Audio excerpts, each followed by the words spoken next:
Urea जो हम डालते हैं या नाइट्रेट फर्टिलाइज़र जो हम डालते हैं उसका प्रभाव क्या पड़ता है हमारे ऊपर, हमारी सॉइल पे, मिट्टी पे और फिर हमारे इकोसिस्टम पे, हमारे फूड चेन में वो कैसे जाता है।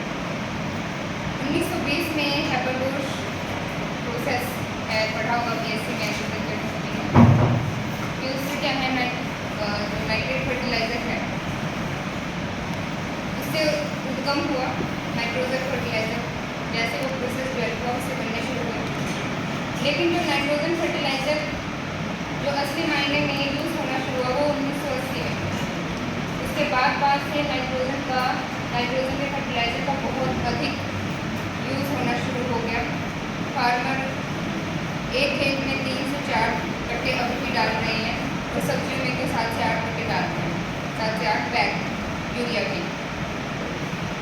तो इससे क्या होता है नाइट्रेट। आपके अगर मैं राजकोट की बात करूँ तो आपके राजकोट में 9 स्टेशन ऐसे हैं, 9 पॉकेट ऐसे हैं जहाँ पे नाइट्रेट की टॉक्सिसिटी है पीने के पानी में। नाइट्रेट की जो हमारे ब्यूरो ऑफ इंडियन स्टैंडर्ड उसने जो लिमिट बताई है वो बताई है कि 45 मिलीग्राम पर लीटर होनी चाहिए। अगर उससे ज़्यादा है तो वो सेफ़ नहीं है पानी पीने के लिए। अगर उससे कम है तो हम पी सकते हैं। लेकिन US में अगर हम वो लिमिट देखें तो वो सिर्फ 10 ही बताई गई है कि 10 मिलीग्राम पर लीटर। अगर हमारे पानी में, पीने के पानी में अगर नाइट्रेट है तो वो सेफ नहीं है। अगर उससे ज़्यादा है तो उससे कम होना चाहिए। तो ये नाइट्रेट आता कहाँ से है? तो देखिए इसके 2 सोर्स हो सकते हैं। या तो हमारी जो मिट्टी है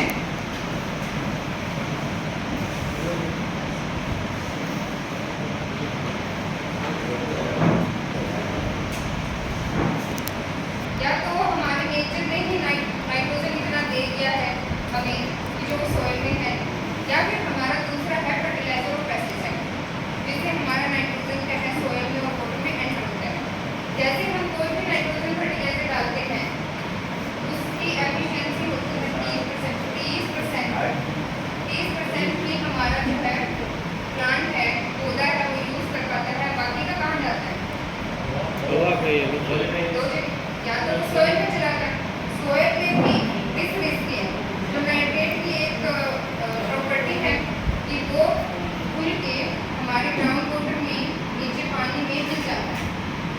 वो घुलनशील है, अत्यधिक घुलनशील है, जिसके कारण हमारा ग्राउंड वाटर क्या है पीने लायक नहीं बचता है। दूसरा क्या है कि वो एटमॉस्फेयर में चला जाता है। एटमॉस्फेयर जो ग्लोबल वार्मिंग में सबसे जो मेन गैसेस है वो क्या है? कार्बन डाइऑक्साइड है, नाइट्रस ऑक्साइड है और क्लोरोफ्लोरोकार्बन है। ये जो नाइट्रस ऑक्साइड है इसका सोर्सेज क्या बताया है कि एग्रीकल्चर में जो नाइट्रोजनस फर्टिलाइजर डालते हैं वो हाई टेम्परेचर से क्या है वोलेटाइल हो जाते हैं, जिसके कारण एटमॉस्फेयर में नाइट्रस ऑक्साइड क्या है बढ़ जाती है। अब ये जो है जो नाइट्रेट है ये हमारे ग्राउंड वाटर में आ गया। ग्राउंड वाटर से हमने पंप कर लिया, ट्यूबवेल लगा रखे हैं। कैनाल वाटर हर जगह अवेलेबल नहीं है, किसी ने ट्यूबवेल लगा रखे हैं, किसी ने सबमर्सिबल लगा रखा है। तो ये हमारा जो ट्यूबवेल है अंदर नीचे पानी कैसे आता है किसको पता है? नीचे नदियाँ तो नहीं चल रही है तो कैसे आता है पानी? कहाँ से आता है? बारिश से आ गया फिर नीचे कहाँ, मतलब उसको कैसे हम निकाल सकते हैं पानी को? पानी की कोई नदियाँ तो नहीं चल रही है ना नीचे, तो कैसे लिफ्ट करके तो निकालते? इकट्ठा कैसे होता है पानी? इकट्ठा होता कहाँ है? वो होता है जब हम बोर करते हैं तो क्या मिट्टी निकालते हैं, पहले मिट्टी निकालते हैं ना। जैसे बोर करते हैं ना सारी, जैसे ये है हमने बोर किया तो बोर करके वो ऐसे कोई एक स्ट्रक्चर नहीं बन जाता है, मिट्टी निकल जाती है इधर से, इतनी जगह खाली हो जाएगी, इधर से बचेंगे पानी और मिट्टी के कण बचेंगे। अगर हमारा ग्राउंड वाटर लेवल इतना है, ठीक है, तो सोयल जो हमारी मिट्टी के कणों के बीच में जो पोर्स होते हैं, जो छिद्र होते हैं, उनमें होता है पानी।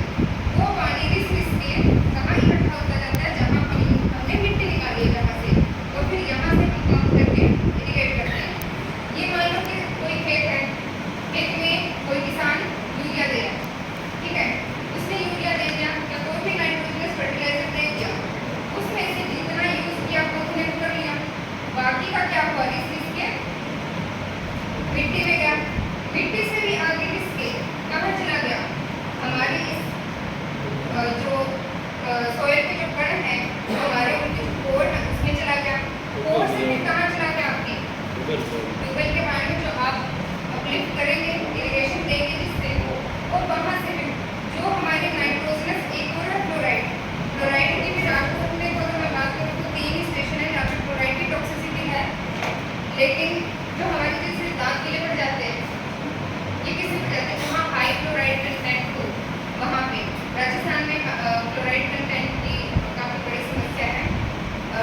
International agency of cancer research, उन्होंने बताया है, उन्हीं का ये स्टडी है कि अगर हम नाइट्रेट या कोई पेस्टिसाइड अगर लंबे टाइम तक कंज्यूम कर रहे हैं तो हमारे कैंसर होने के चांसेस बहुत ज़्यादा हैं।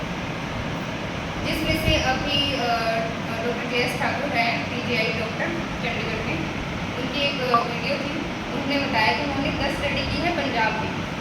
तो उसमें से ब्रेस्ट कैंसर और फूड पाइपल कैंसर है, इसोफेगस का, ये नंबर 1 कैंसर है। उसमें से जो फैक्टर उन्होंने देखे, नंबर 1 फैक्टर मिला है पेस्टिसाइड का, पेस्टिसाइड एप्लीकेशन का।